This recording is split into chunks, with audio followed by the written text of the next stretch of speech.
School में नहीं होता कि मेरा भैया 12वीं क्लास में पढ़ता है, मुझे टच किया तो भैया आएगा, ध्यान रखना। यूएसए ने भेज दी अपनी नौसेना बंगाल की खाड़ी में।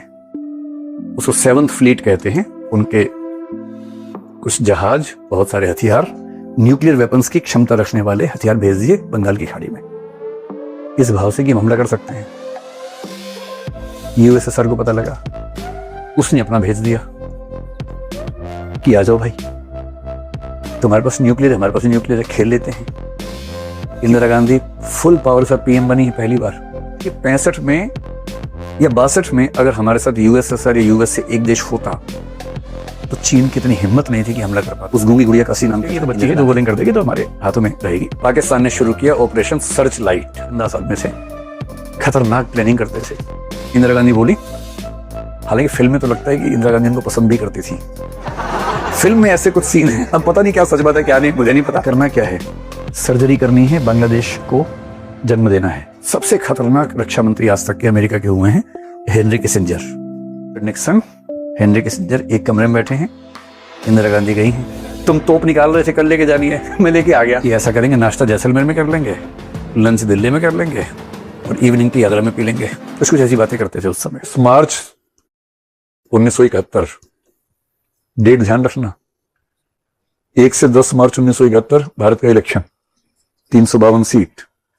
इंदिरा गांधी फुल पावर से पीएम बनी है पहली बार और उसको अपने माथे से एक टैग हटाना है, ये वाला, ये हटाना है। ये हटाने का पहला मौका मिला है, इसके पहले कोई मौका नहीं था। और उसके केवल 15 दिन बाद, पीएम बनने के लगभग 10 दिन बाद, पाकिस्तान ने शुरू किया ऑपरेशन सर्च लाइट 25 मार्च से। जब आप कॉन्स्टिट्यूशन पढ़ेंगे तो उसमें नागरिकता पढ़ेंगे, सिटीजनशिप में जब आप सिटीजनशिप एक्ट पढ़ेंगे, संविधान में एक सिटीजनशिप एक्ट है जिससे 5-6 बार अमेंडमेंट्स हुए हैं। वो सिटीजनशिप एक्ट बार बार 25 मार्च 1971 की बात करता है। यही डेट है 25 मार्च 1971। ये कट डाउन डेट है, कट ऑफ डेट है। क्यों?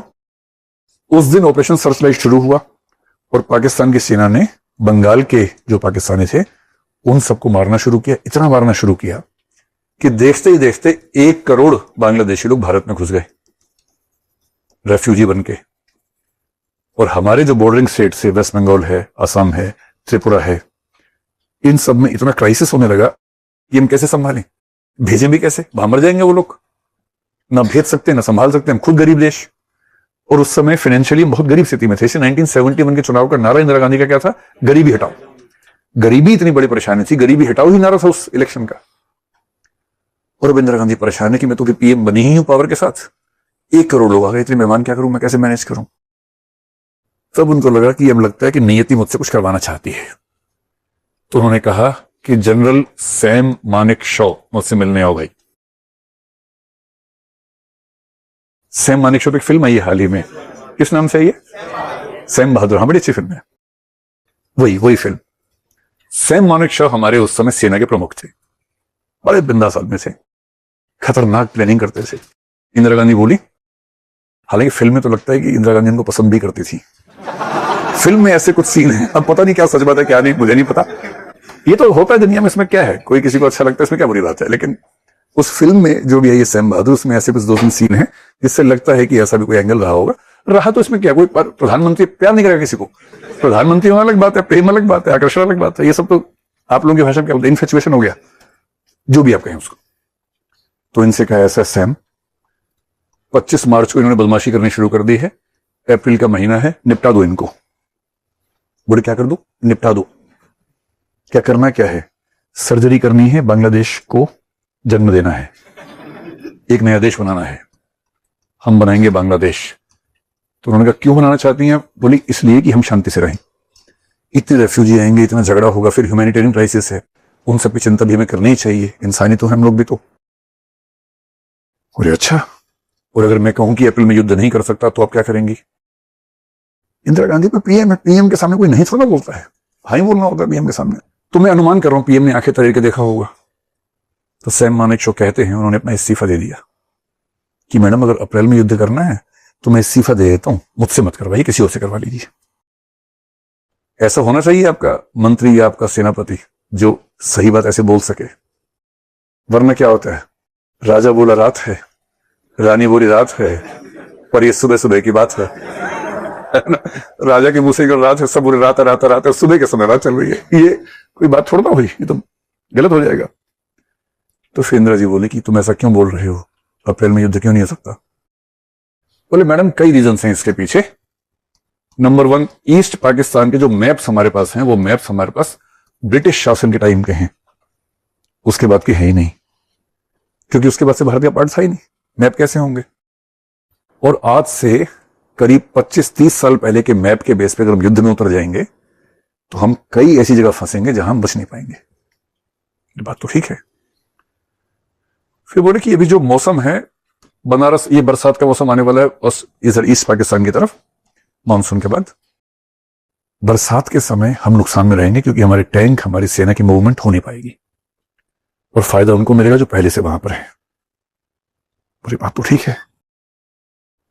फिर बोले कि अभी गर्मियां चल रही हैं, और गर्मियों में क्या होता है कि हिमालय की बर्फ पिघल जाती है। अगर चाइना बीच में कूदना चाहेगा तो बर्फ पिघली होगी, उसकी सेना आराम से आ जाएगी। इधर से पाकिस्तान का जो नॉर्थ वाला पार्ट है, वेस्ट पाकिस्तान का नॉर्दर्न पार्ट ऊपर वाला, वहां से भी सेना आ सकती है, कश्मीर पे हमला कर सकती है। सर्दियां होंगी, बर्फ जमी होगी, उनके लिए आना बहुत मुश्किल हो जाएगा। तो समर में हमला नहीं करना है। चौथी बात, जो हमारे टैंक हैं, क्योंकि लंबे समय से युद्ध हुआ नहीं, जो उस तरफ हमारा सारा सामान है, उन सब भी रिपेयर, रिफिटिंग करनी होगी, यहां से बहुत सारा सामान वहां लेके जाना होगा, इस सब में टाइम लगेगा। 15 नवंबर के बाद का टाइम दे दीजिए।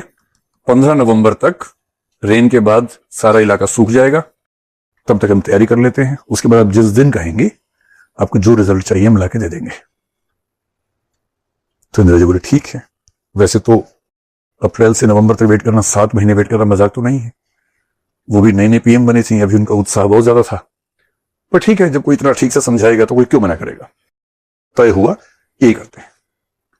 फिर इंदिरा जी ने और रिसर्च की, टीम से रिसर्च करवाई, और समझ में आया कि 65 में या 62 में अगर हमारे साथ यूएसएसआर या यूएस से एक देश होता तो चीन की इतनी हिम्मत नहीं थी कि हमला कर पाता हम पे। ये गुट निरपेक्ष आंदोलन ठीक था एक जमाने में, लेकिन इससे आप बच नहीं सकते जब युद्ध होता है।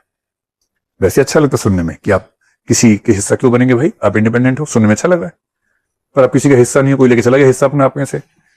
क्या कर लिया आपने उस समय? इंटरनेशनल पॉलिटिक्स आदर्शों से नहीं चलती है, यथार्थ रियलिटी से चलती है। सो रियल पॉलिटिक्स कहते हैं, रियलिज्म कहते हैं उसको। इंदिरा गांधी रियलिस्टिक थी। उन्होंने सोचा कि कुछ तो रास्ता निकालना पड़ेगा। अमेरिका से उनकी बनती नहीं थी। अमेरिका में उस समय जो राष्ट्रपति था उसका नाम था रिचर्ड निक्सन, और इनके जो रक्षा मंत्री थे उनका नाम था हेनरी किसिंजर। सबसे खतरनाक रक्षा मंत्री आज तक के अमेरिका के हुए हैं हेनरी किसिंजर। रिचर्ड निक्सन राष्ट्रपति थे। दोनों को इंदिरा गांधी से नफरत थी, ठीक ठाक नफरत थी, और ये क्लियर था कि इंदिरा गांधी की इनसे तो नहीं बनेगी, क्योंकि पाकिस्तान वैसे भी उनके साथ मिला ही हुआ था, सीटों में था, सेंटों में था, मिला ही हुआ था, तो कोई बात ही नहीं थी। इंदिरा गांधी ने सोचा कि इनको बाद में देखूंगी, और उसके पहले वो चली गई अगस्त के महीने में, और यूएसएसआर से उन्होंने बात की, और 25 साल के लिए एक ट्रीटी की, जिस ट्रीटी में लिखा हुआ था कि किसी भी युद्ध की स्थिति में सोवियत संघ हमारे साथ खड़ा हुआ, एकदम साफ। अब किंतु परंतु नहीं कि कोई प्रपोज किया जा रहा है, दूसरा अगर सोच के बताऊंगा, नहीं, प्रपोजल एक्सेप्टेड, साइन हो गया है, बुके का आदान प्रदान हो गया है। You are my valentine, I am your valentine, ये सब हो गया, इन राइटिंग हो गया है, निकाहनामा हो गया है कि 25 साल तक हम एक संधि में हैं। और इस संधि का बेसिक मतलब यह है कि अब किसने भारत को टच किया तो यूएसएसआर उसको देखेगा। स्कूल में नहीं होता कि मेरा भैया 12वीं क्लास में पढ़ता है, मुझे टच किया तो भैया आएगा, ध्यान रखना। तो वैसे वाला मामला तो अगस्त में ही हो गया। फिर भी इंदिरा गांधी ने क्या कि अरब कंट्रीज से मिली जाके, सऊदी अरब से, यूएई से सबसे बात की। जो हमारी नेबरिंग कंट्रीज हैं, नेपाल से, भूटान से, श्रीलंका से, सबसे बात की। सबको हिंट कर दिया, भाई देखो करोड़ों लोग परेशान हो रहे हैं, इनकी बदतमीजी से कुछ करना पड़ेगा। सबने कहा हाँ हाँ ठीक कह रही है, हम आपके साथ हैं, चिंता मत कीजिए, हम विरोध नहीं करेंगे। किसी ने का विरोध नहीं करेंगे, किसी ने का साथ देंगे, किसी ने का डिप्लोमेटिक साथ देंगे, सेना नहीं भेजेंगे, अलग अलग तरीके से सपोर्ट सबने किया। जो नेम कंट्रीज थी उन सबसे बात की, यूगोस्लाविया से बात की, इजिप्ट से बात की, उन सबको समझाया। जब सारा माहौल बन गया, नवंबर आ गया, अब तो ये था कि आज या कल, तब गई अमेरिका नवंबर में इन भाई साहब से मिलने और इन भाई साहब से मिलने।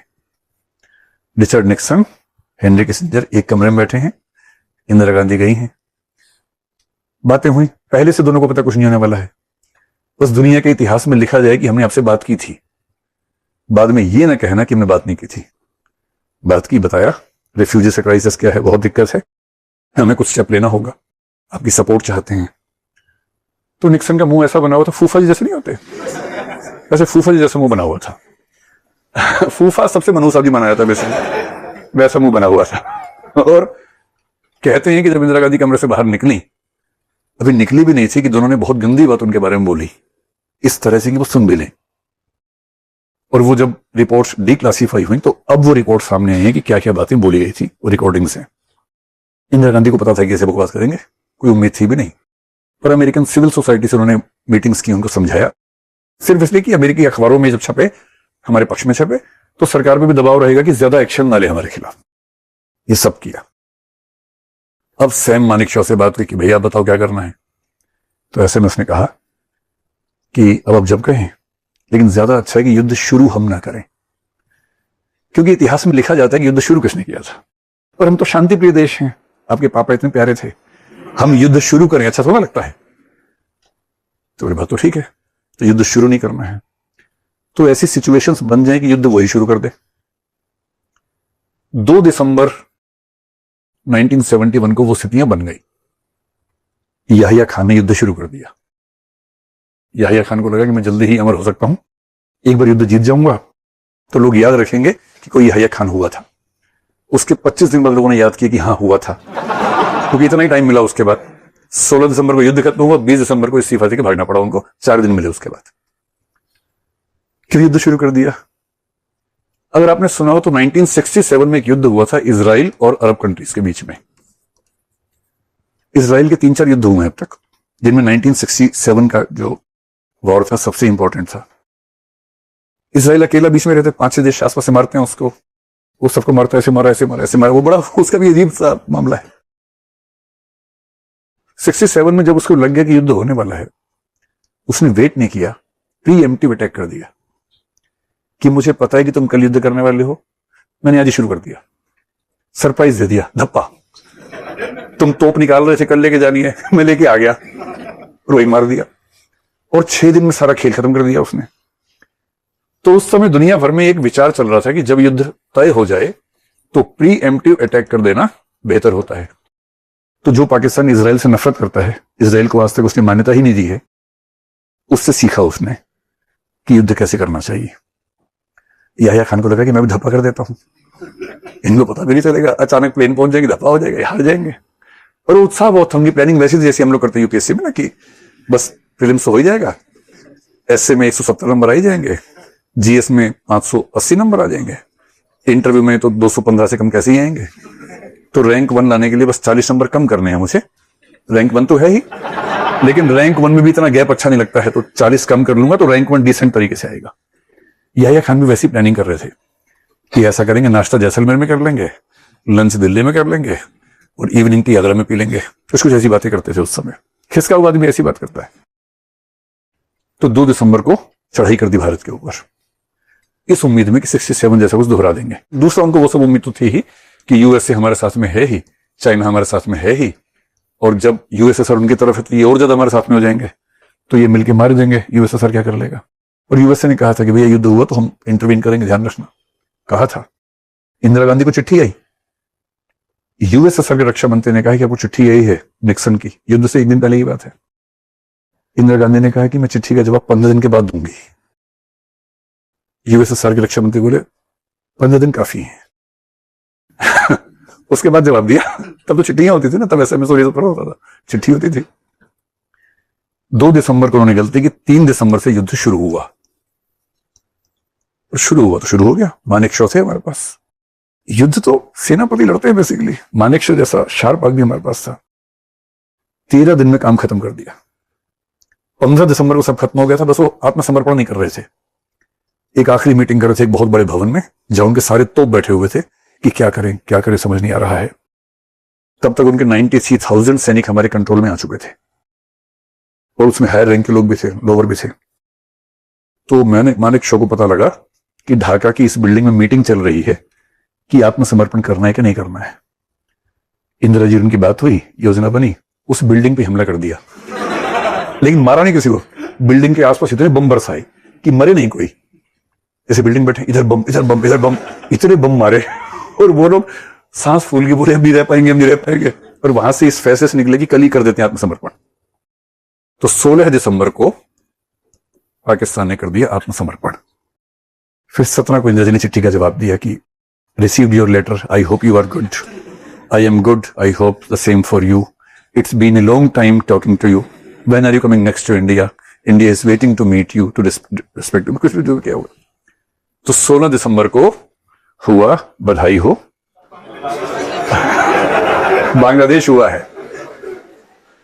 कितनी बड़ी बात है। सर्जिकल स्ट्राइक तो ये होती है, सर्जरी हुई और देखिए हुआ, बच्चा हुआ। तो 16 दिसंबर का दिन बांग्लादेश की आजादी का दिन हो गया 71 में। अब आजकल सोशल मीडिया पे एक और चल रहा है, कांग्रेस वाले बोल रहे हैं इंदिरा जी होती पीओ के लिए आती, तुम ला नहीं पाए। फिर बीजेपी वाले चिढ़ जाते हैं, बोलते हैं इतना ही दम था तो 93,000 सैनिक थे, पीओ के क्यों नहीं लिया उस समय, क्यों दे किया कि सैनिक उनको? भाई इसका जवाब इसके बाद है। ये युद्ध हमने कैसे जीता, अगर आप बहुत सिंपल सी बात समझें।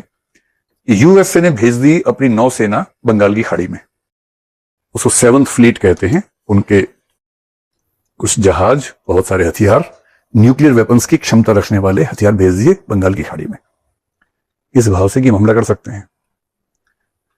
यूएसएसआर को पता लगा, उसने अपना भेज दिया कि आ जाओ भाई, तुम्हारे पास न्यूक्लियर है, हमारे पास न्यूक्लियर है, खेल लेते हैं। क्यूबा में खेलते खेलते रह गए थे, यहां खेल लेते हैं। वियतनाम में भी चूक गए थे, नॉर्थ कोरिया साउथ कोरिया में भी चूक गए थे, यहां खेल लेते हैं, खेलने का मन है तो। और शीत युद्ध में कोल्ड वॉर बड़ा सिंपल था, यूएसए आ गया, यूएसएसआर आ गया, अब युद्ध नहीं होगा। दोनों के खड़े हैं जहाज, दोनों बातें कर रहे हैं, सब ठीक चल रहा है। तुम बताओ, लो तुम भी लो सिगरेट, लो लो ठंडा पियोगे। इधर भारत पाकिस्तान का काम कर रहा है आराम से। यूएसएसआर ने कहा जल्दी कर लो, बस थोड़ा रोकना मुश्किल है, जल्दी कर लो, निपटाओ जल्दी से। 16 को हमने कहा निपट गया जी, बधाई हो। बोले बढ़िया है। फिर उसने कहा हम वापस जाएंगे, अभी वापस जाओ, छोड़ो ना, बच्चे कर रहे हैं अपना काम, आप क्यों टेंशन ले रहे हो। वापस चले गए दोनों और बांग्लादेश हो गया। आप ये बताओ इस पूरी सिचुएशन, मैं तो हंसी मजाक में समझा रहा हूं, लेकिन बात तो सीरियस है।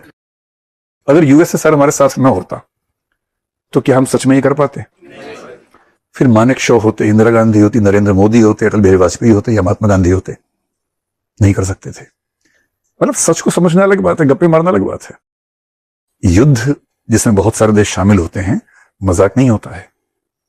आपके साथ में कौन कौन है, किस हद तक है, यह मायने रखता है। उस युद्ध में अमेरिका इस हद तक इनके साथ नहीं था कि न्यूक्लियर वॉर कर सके। यूएसएसआर भी इस हद तक नहीं था, अमेरिका हमला करेगा तो हम भी कर देंगे, इस हद तक था। काम तो हम ही करना था।